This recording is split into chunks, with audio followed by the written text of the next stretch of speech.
തങ്കലാൻ ഒരു എനിക്ക് പേഴ്സണലി ഒരു ട്രൂലി എപ്പിക് ഒരു ഇൻ്റർനാഷണൽ സ്റ്റെപ്പായിട്ട് ഫീൽ ആയിരുന്നു. ആദ്യമേ വരാൻ നമ്മുടെ കുറേ പേര് ഇഷ്ടപ്പെട്ടില്ല, കുറച്ച് പേര് ഇഷ്ടപ്പെട്ടു. സ്ലോ പേസാണ്. കോളർ മൈൻസ് KGF കഥകളാണ്.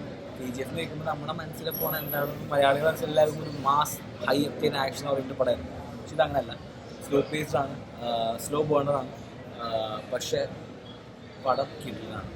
ഒരു കോളർ മൈൻസ് റിലേറ്റഡ് ഒരു മിത്ത്, ഒരു ഹൊറർ എലമെൻറ്റ്, അതൊക്കെ അത് ബ്ലെൻഡ് ചെയ്ത് പോകുന്നുണ്ട്. പിന്നെ ട്രാൻസിഷൻസ്, മേക്കിംഗ്, കഥ പറച്ച രീതി കുറച്ച് ഡിഫറെൻറ്റാണ്. ഇൻ്റർവ്യൂലൊക്കെ ആയപ്പോൾ എനിക്ക് ഭയങ്കര കൺഫ്യൂസ്ഡ് ആയിരുന്നു, ലൈക്ക് എങ്ങനെ ഒരു സംഭവം, എങ്ങോട്ടെ കഥ പോകണമെന്നുള്ളത്. പക്ഷെ മൊത്തത്തിൽ പടം നൈസായിരുന്നു. അത്യാവശ്യം ആക്ഷൻ സീക്വൻസ് ഉണ്ട്.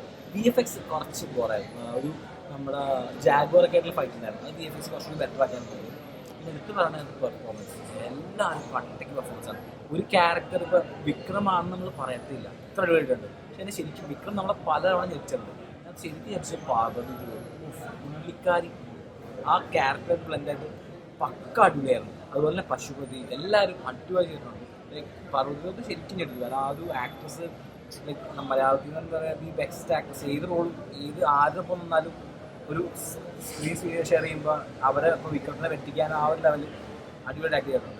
സോ പിന്നെ രഞ്ജിത്തിൻ്റെ മൂവിയാണ് കാസ്റ്റിസം പറയുന്നുണ്ട്, ഈ പറഞ്ഞ അൺടച്ചബിലിറ്റി, പഴയ കാലത്ത് പറയുന്നത്. ഇത് KGF എത്തിപ്പെട്ടാൻ ഉള്ള ആൾക്കാർ എങ്ങനെ എത്തിപ്പെട്ടു, എങ്ങനെ അത് കണ്ടെത്തിയത്, ട്രഷർ ഹണ്ട്, ആ ഒരു വൈബ് ഇതാ പഠിച്ചേക്കണേ. സോ മൊത്തത്തിൽ എനിക്ക് ഭയങ്കര ഒരു ടൂലി എക്സ്പീരിയൻസ് ഒക്കെ തോന്നി. മാളവികയുണ്ട്, നന്നായി ചെയ്തിട്ടുണ്ടായിരുന്നു. പിന്നെ BGM ക്ലൈമാക്സ് ഒക്കെ നൈസായിരുന്നു. ഒരു ട്രാൻസിഷൻ ഉണ്ട്, പഴയ കാലം പുതിയ കാലം. അത് കുറച്ച് പേർക്ക് എനിക്ക് ഇവിടെ കൺഫ്യൂസിങ് ആയിരുന്നു, ഇൻ്റർവ്യൂലൊക്കെ ആയിരുന്നു. സോ മൊത്തത്തിൽ തിയേറ്റർ വാച്ച് വേർത്തി ആയിട്ടുള്ള മൂവിയാണ്. എനിക്ക് ഭയങ്കര ഇഷ്ടപ്പെട്ടു. But not everyone's cup of tea. ചിലക്ക് ഇഷ്ടപ്പെട്ടൊന്നുമില്ല. ഒരു മാസ് മസാല ആക്ഷൻ പ്രതീക്ഷ പോകാറുണ്ട്. എനിക്ക് തോന്നുന്നു കുറേ പേര് അങ്ങനെ വന്നിട്ടുണ്ടെങ്കിൽ ഡിസപ്പോയിൻ്റഡ്. ഈ വരുന്ന റിവ്യൂസൊക്കെ എന്ന് പറഞ്ഞാൽ വിക്രമിൻ്റെ മറ്റൊരു KGF എന്നുള്ള രീതിയിലാണ്. KGF ആയിട്ട് കമ്പയർ ചെയ്യുന്നത്, അത് ഞാൻ പറഞ്ഞു. വിക്രമിൻ്റെ മറ്റൊരു KGF ഇല്ല, കാരണം വിക്രമിൻ്റെ പെർഫോമൻസ് കൊണ്ട് നമുക്കാണ് അടിപൊളി എന്ന് പറയാം. പക്ഷേ ഒരു KGF പോലെ മാസ് മസാല ആക്ഷൻ അതല്ല.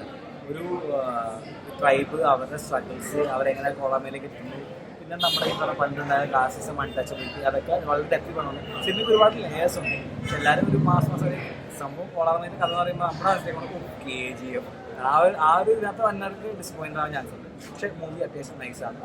ഒരു എപ്പിക് സ്റ്റെപ്പാണ്. ഇപ്പോൾ പുറനാട്ടിൽ അറിയുന്ന പോലെ വൺ സംഭവമാണ്. ഇതിന് സപ്പോർട്ട് ചെയ്യുമ്പോൾ ഭയങ്കര ഇഷ്ടമായി. ഇപ്പോൾ തിയേറ്ററിൽ